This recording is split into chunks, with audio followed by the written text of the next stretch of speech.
आपण 1863 पासून सुरू करत आहोत. बहुत करुणी चाळवा चाळवी किती तुम्ही गोवी करीत असा लागटपणे मी आलो येथवरी चाडते दुसरी न धरुणी दुजियाचा तव तुम्हाशी कंटाळा राशी निराळा एकाएके तुका म्हणे आता यावरी गोविंदा मजशी विनोदा येऊ नये. चाळवा चाळव करून आजवर तुम्ही अनेक भक्तांना मोहपाशात गोवले आहे. दुसरी काही इच्छा न ठेवता लागटपणाने मी येथवर आलो आहे. देवा, तुम्हाला द्वैताचा कंटाळा आलाय म्हणूनच तुम्ही एकाएकी सर्वापासून वेगळे राहता. गोविंदा, इतराप्रमाणे आता माझी चेष्टा करू नका. उदार हो, एकदा तरी दर्शन द्या. तीर्थजळ देखे पाषाण प्रतिमा संत ते अधमा मानसायशे वांजेच्या मैथुना परी गेले वाया बांडेल्याचे जाया झाले पिक अभाविक सदा सुतकी तांडळ सदा तळमळ चुकेची ना तुका म्हणे वरदळी ज्याची दृष्टी देह बुद्धी कष्टी सदा दुःखी.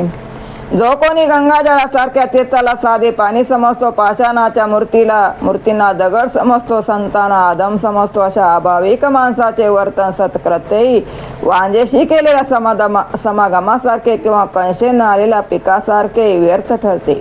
असा अश्रद्ध माणूस की तांडळ असतो, त्याचे कोणतेही श्रद्धास्थान नसते, त्यामुळे त्याच्या मनात सतत अशांतता असते. तुकाराम महाराज म्हणतात, ज्याची दृष्टी केवळ बाह्यकारी असते असा देहाभिमानी माणूस नेहमी दुःखी कष्टी असतो.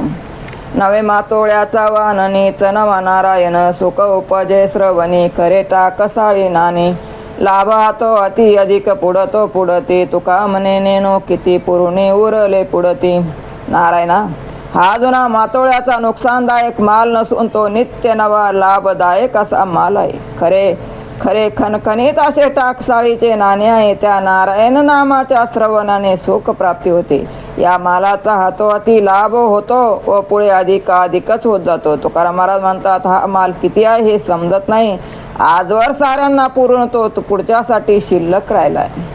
घातला दुकान देती आली अशी दान संत उदार उदार भरले अनंत भांडार माग त्याची पुरे धनी आणि काची उरे तुका म्हणे पोते देव भरिले नव्हते नवे रीते.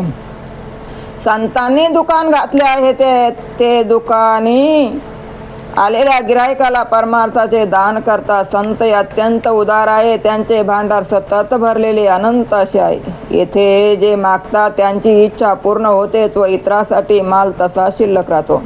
तुकाराम महाराज म्हणतात, देवाने अंतकरणात मालाची पोती भरून ठेवलेली आहे, ती कधीच रिकामी होत नाही. नरस्तुती आणि कथेचा विकार आहे नको दातार घडो देऊ ऐशिया कृपेची बाकी तो करुणा आहे तुराना उद्धाराचा पराव्या नारी आणि परधन नको देव मनावरी येऊ भूताचा मत्सर आणि संत निंदा नको गोविंदा घडो देऊ देह अभिमान नको देऊ शरीरी चढो काही परी एक देऊ तुका म्हणे तुझ्या पायाचा विसर नको वारंवार पडू देऊ. हे दातारा, माणसाची स्तुती व कथेची विक्री या गोष्टी माझ्या हातून घडू देऊ नकोस. तू उदाराचा राणा आहेस म्हणून तुझ्याकडे कृपेचे करुणेचे दान मागतो आहे. परस्त्री आणि परधन याविषयीची इच्छा माझ्या मनात निर्माण होऊ देऊ नकोस. भूतमात्राचा मत्सर आणि संताची निंदाचे पाप गोविंदा माझ्या हातून घडू देऊ नकोस. या देहाला देहाभिमान जडू देऊ नकोस. तुकाराम महाराज म्हणतात, वारंवार तुझ्या पायाचा विसर पडू देऊ नकोस. लौकिका पुरते नवे माझी सेवा अनन्य केशव दास तुझा मनवनी करी पाया सवे अळी आणि कवे गळी नेने परी एक विदा मी स्वामी सेवेसाठी वरी तोची पोटी एक भाव तुका म्हणे करी सांगितले काम तुम्हा धर्म नवे देव तुम्हा धर्म ठावे देवा. देवा, माझी सेवा लौकिकासाठी नाही, मी अजन्म तुझा दास आहे म्हणून तुझ्या पायाच्या सेवेचा हट्ट धरतो. दुसरे काहीच न जाणत नाही. स्वामीच्या सेवेसाठी आम्ही एकनिष्ठ आहोत. वारंवार जो भाव दिसतो तोच अंतकरणात आहे. तुकाराम महाराज म्हणतात, तुम्ही सांगितलेले काम मी करतो, त्याचे पाप पुण्य धर्म अधर्म तुम्हालाच ठाऊक. ज्यांच्या संगे होतो पडिलो भुवनी ते केली धावनी सांडोनिया आता एकाएकी मनाशी विचार करू नाही भार दुजी आता प्रसाद सेवनी आली उष्टावळी उचित ते काळी अवचित तुका म्हणे वर्म सापडले हती सांडिली ते खंती चिंता देवा. ज्यांच्या संगतीमुळे मी जन्म मरणाच्या फेऱ्यात सापडलो होतो ते विकार धुवून टाकले, सोडून दिले. आता एका मनाशीच विचार केला पाहिजे. द्वैताचे काही ओझे उरलेले नाही. आम्हाला योग्य वेळी अवचित असा हरीचा उच्चिष्टाचा प्रसाद सेवावयास मिळाला पाहिजे. तुकाराम महाराज म्हणतात, तुझ्या प्राप्तीचे वर्म माझ्या हाती लागलेले आहे आणि दुःख चिंता मी सोडून दिली आहे. आवडी भोजन प्रकार परवडी भिन्न भिन्न गोडी एक रसा भोगी त्या पंगती लाधलो प्रसाद तीही नाही भेद राखीला. पाकसिद्धी सो हस्तके विनियोग आवडीचे भाग सिद्ध केले. तुका म्हणे आला उच्चिष्ट प्रसाद तेने आनंद माझ्या जीवा. पंक्तीत बसून मी आवडीने विविध प्रकारच्या अन्न पदार्थाचे सेवन करीत आहे. हरीच्या विविध गुणाचे वर्णन करीत आहे. त्यात रस परमार्थ एकच आहे, पण रुचीमध्ये विविधता आहे. या संताच्या पंक्तीचा लभ्य लाभ झाला आहे.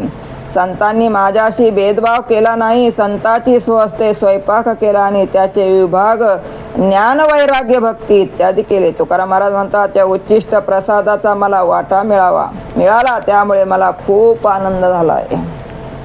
समर्थाचा ठाव संचलाशी असे दुबळाची आस पुढे करी. फावले ते घेईन पदरी ते दान एकांती भोजन करू जाऊ. न लगे पावी उच्चिष्टाची वेळा या चित्त काळ साधला तो. तुका म्हणे पोट झाली येऊ परी गौरव उत्तरी पुजू देवा. समर्थाचे निवासस्थान नेहमी भक्ती ज्ञान ध्यान अशा गोष्टींनी भरलेले असते. म्हणूनच माझ्यासारख्या दुर्बल समर्थापुढे माझी इच्छा व्यक्त करीत आहे. समर्था जे दान देतील ते मी पदरात घेईल व एकांतात भोजन करीन. त्यासाठी उचित वेळ पाहण्याची आवश्यकता नाही. याचना न करता ताया चित्ताला दान मिळण्याचा प्रसंग येतो. तुकाराम महाराज म्हणतात, समर्थाकडून अशा प्रकारे मिळालेल्या भोजनाचे पोट भरले म्हणून तुझ्या गौरवदायक शब्दांनी पूजा करू, कारण भक्ती ज्ञान आम्हाला लाभले आहे. आपुल्याचा करीन मोळा माझ्या कुळाचाराचा अवघी याचे वंचित पाय ठाया ठाय न देखे. नेदी तुटो समाधान थांबू जन सकळ. तुका म्हणजे झाडा होय तो हे सोय नसंडी. माझ्या घरी आल्यावर मी माझ्या कुळाचाराप्रमाणे तुम्हा संत मंडळीची पूजा करीन. सर्व संतांच्या पायांना वंदन करीन, त्यात वेगळेपणा मानणार नाही. माझ्या कुळाघरातल्या सर्वांना तुमच्या शांततेचा भंग न करण्यासाठी थांबवून धरीन. तुकाराम महाराज म्हणतात, माझ्या कर्माचा संपूर्ण नाश झाल्याशिवाय मी हे चरण सोडणार नाही. जन्म मरणाची विसरलो चिंता तू माझ्या अनंत मायबापा. होतील ते डोळा पायेन प्रकार भयाने बार निरसली. लिगाडाचे मुळे होती पंचभूते त्याचे ज्या पुरते विभागिले. तुका म्हणजे झाला प्रपंच पारिका जीवाशी तो सखा पांडुरंग. अनंता तूच माझा मायबाप आहेस, म्हणून मी जन्म मरणाची चिंता विसरलोय. आता होणारे प्रकार मी डोळ्यांनी शांतपणे पाहीन. प्रपंचाची कोणतीच भीती उरलेली नाही किंवा ओझेभार राहिलेला नाही. ही मला पंचमहाभूते जो देह निर्माण करतात तो साऱ्या उपाधीचे मूळ आहे. या देहाशी तादम्य न ठेवता त्याची विभागणी त्या पंचमहाभूताकडे केली आहे. तुकोबा म्हणतात, हा दुःखरूपी प्रपंच मला पारखा झाला आहे. तूच माझ्या जीवाचा सखा आहेस. उदार तू हरी ऐसे ऐसा कीर्ती चराचरी. अनंत अनंत ते थोरी गरजता ती पवडे.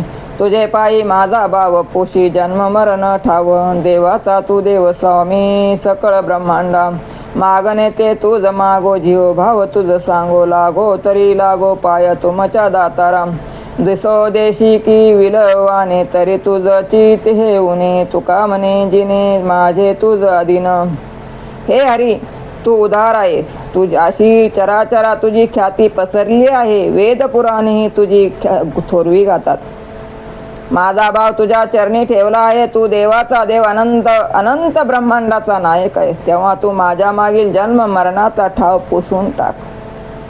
दातारा, जे काय मागायचे तेच आम्ही तुला मागू. मनातील गुप्त गोष्टी तुला सांगू. तुझ्याच चरणाशी आश्रय घेऊ. तुकाराम महाराज म्हणतात, आम्ही जर केविलवाने दिसू लागलो तर ते तुला कमीपणाचे आहे, कारण आम्ही आमचे सर्वस्व तुलाच अर्पण केले आहे. पहा किती आले शरण समनची केले. नाही विचारले गुण दोष कोणाचे. माझा शेवटीचा द्यावा थाव तयाची या देवा. नाही करुणी हेवा काही थोरपणाचा. नाही पाहिला चर कुळ गोत्राचा विचार. फेडू आला भार मग मने दगड. तुका म्हणे सर्वजण तुझ्या आल्या वरी म्हणा. केला तो गाना घडल्या महादोषाचा.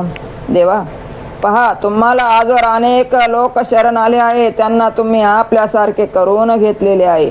तसे करतानाही कोणत्याही दोषाचा तुम्ही विचार केला नाही. ज्या संतांना तुम्ही आपल्यासारखे केले, तर त्या संताच्या नंतरचे अगदी शेवटचे जे स्थान आहे ते तरी मला द्या, कारण मी कृतार्थ झालेल्या संताच्या थोरपणाचा हेवा करीत नाही. देवा, ज्या गोष्टी भक्ताच्या प्रपंचाचा भार नाहीसा करण्यासाठी आपण धावून येता, त्यावेळी त्यांच्या आचाराचा, कुळाचा, गोत्राचा आपण विचार करीत नाही. हा दगड आहे असाही विचार करीत नाही. तुकाराम महाराज म्हणतात, भगवंत आपण सर्वज्ञात. आपल्या मनात आले तर घडलेल्या सर्व पापाचा भोग वाचूनही नाश होतो.